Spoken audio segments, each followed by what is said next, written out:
So this is really important. We're going to talk a little bit real quick about the thyroid and the adrenals and how they relate to all this.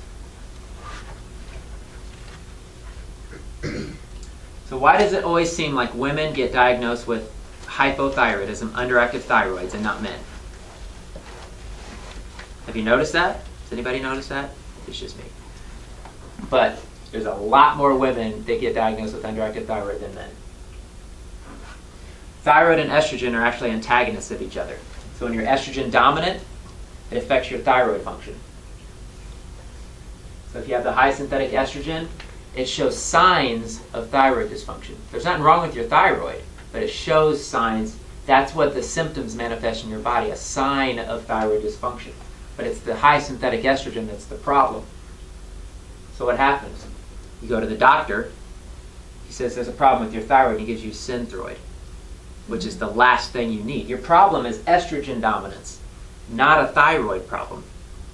So they give you the Synthroid, which causes your body to become reliant on the drug and causes your thyroid to shrink and atrophy and shut down.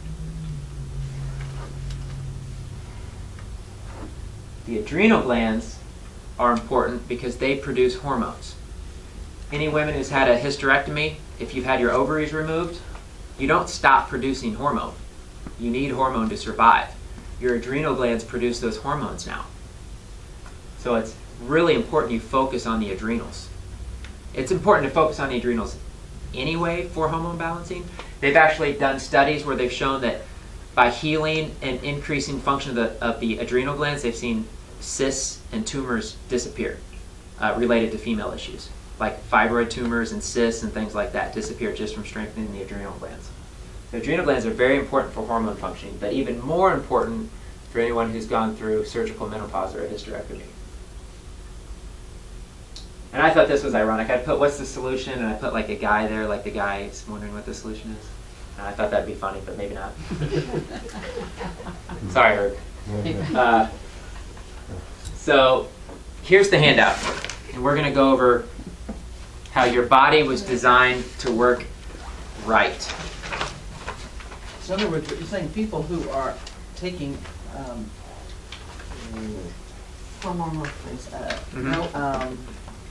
thyroid stuff, they shouldn't be taking thyroid medication. They should be taking what instead? Well, it depends on what's causing your underactive thyroid. Yeah. That's the trick, is finding out what's causing it. But if it's caused from estrogen dominance, you don't need thyroid medication. Yeah, and they wouldn't know if it's estrogen dominant. They wouldn't know that.